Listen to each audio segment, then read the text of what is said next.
This lady represents one of the newest nonprofits that we're working with. She's coming out of Georgia. Um, when we started the conversation that you're going to see in this video, she was focused on looking at helping and empowering Black females. When we had that conversation, the talk after the conversation, she shared with me the level of gentrification that's going on in her community. I shared with her the different skills that we provide. And one of the things we do, as you know, is work with communities throughout the United States that are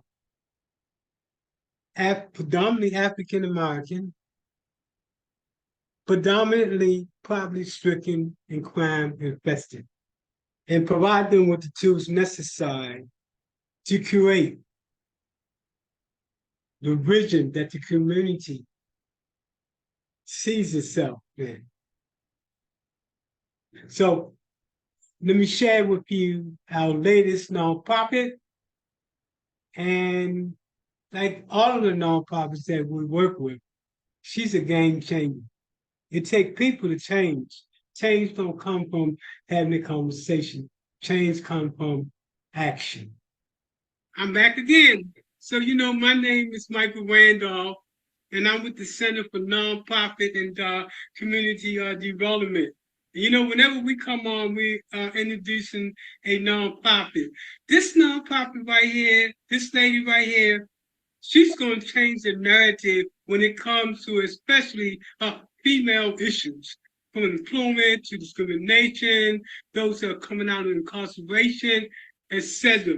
But I don't want to steal her glory. I want her to share who you are, why you're doing what you're doing, and please let them know where you're at, because this is a national audience that will be looking in on this presentation right here from around the country. So first, give your location. I am in Atlanta, Georgia.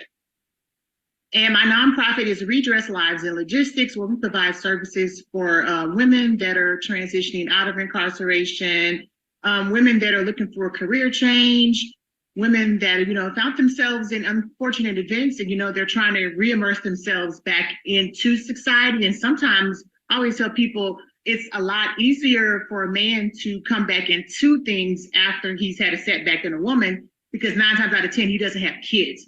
So if you got kids, that means you need daycare. In other words, you need the skill set that's gonna be able to catapult you so you'll be able to not only take care of yourself, but also take care of your kids. So we are a logistics organization that also provides CDL training. So what brought you to this? You could probably be doing a million things in your life. And normally when a person starts a nonprofit, it's because something in their life occurred. And normally it's a bad thing. And they want to be the change maker to change the narrative. So what happened? What led you to starting your nonprofit? Well, again, I went to college. All my degrees are in criminal justice.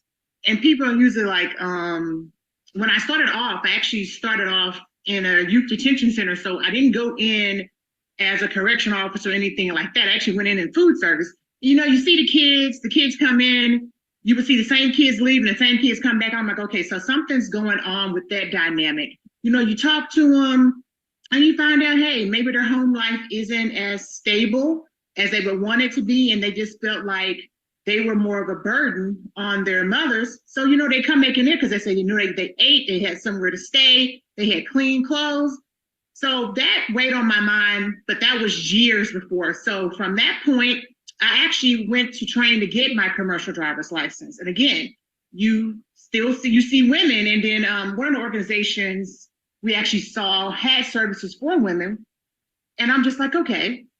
So to this point now where we are, again, you see the women, and I was used to see this one lady, and I'm like, okay, I don't see her anymore. And I would ask, and it was like, yeah, she went back to jail because she was boosting things. I'm like, okay. I said, so there's a problem between her knowing that there are services that'll be able to help her train to do something else to get her life back on track. So that way she can stay longer with her kids. So part of your organization deals with those females that are coming out the system and providing those skill sets and those economic opportunity to keep them out of the system. Correct. That's what I said. We want to train them to be in the logistic platform. The logistics platform right now is booming. But of course, you know, transportation is male dominated. My thing is, I said, if a woman can go to work, come home, take care of the kids, keep everything together, then there's no reason for you, you know, to feel like you're lacking in any area. We're just there to build you up to know that, hey, somebody else understands what you've been through, and you know there is help out there for you. A lot of people just don't know that there are resources. I always tell people, I said, you don't know what's out there unless somebody brings it to you. And if no one's doing that for you and you don't know how to get it, that's where we come in at. We help you, you know, to, hey, show you that there's other things out there to do. I mean, because we're all women, we all things. I mean, some of us have been through divorces. Like the one lady, she was married for almost 30 years. She went to college, she got married, she had kids. In the mix of her divorce, she found herself in a situation because she had only skill set she had was being a stay-at-home mom. So she found herself in a situation. So again, she went, got her CDL license, and she actually drove school buses with myself and the rest of the people. Did you know that since within the last 5 to 7 years, there has been more females incarcerated than any other time in decades? So your service is so on time, as we see, especially an increase, especially in African-American females, especially young females. So your service is coming right on time. So let me ask you a question. If someone wanted to donate, is there an email that they can email you? If they want to donate money, if they want to donate volunteer time, if they want to donate objects, a car, bus, or whatever, how can they get in contact with you? Mr. Randolph, they can always email me, and I'll leave my email. Matter of fact, I'll put it in the chat. And then they can email me and we'll connect if they want to know additional information as far as how things are going on with the services and everything. They can always send me an email. I'll set up a time with them and connect, and then we can go from there. Now, some of the things we're going to be talking about tonight is our CEO training that I think you will fit to the team. So as people looking at you right now, and when you come back from that training, it's going to be totally different. So I want them to see you as the before. And as you begin to take that training, your mindset after taking that training, I share your passion when it comes to especially mothers. Mothers are the backbone of society. And when the mother goes, the community goes. When the community goes, society goes. So your role is really critical in building back what we used to call a village. And it takes a village to raise a family these days. So look, thank you. Let's go on the other side of the table. Anything else you want to say before we end this conversation?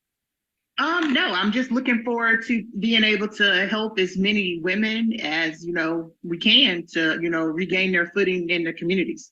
Because as we know, the young kids now that are growing up are our future. So my thing is, if we orchestrate things and we build things out the right way the first time, that way we get the parents together. That means the kids come on and they follow along. And, you know, the hope is that, hey, maybe we can have a parent-child, a combination, and everybody's coming through together. And that way they all have the same goal, which is to better themselves.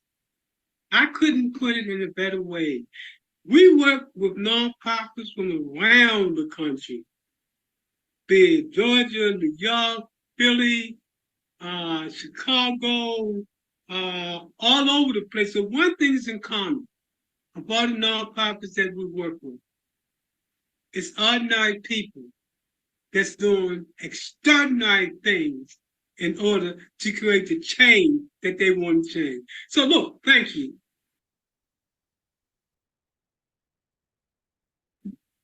So, folks,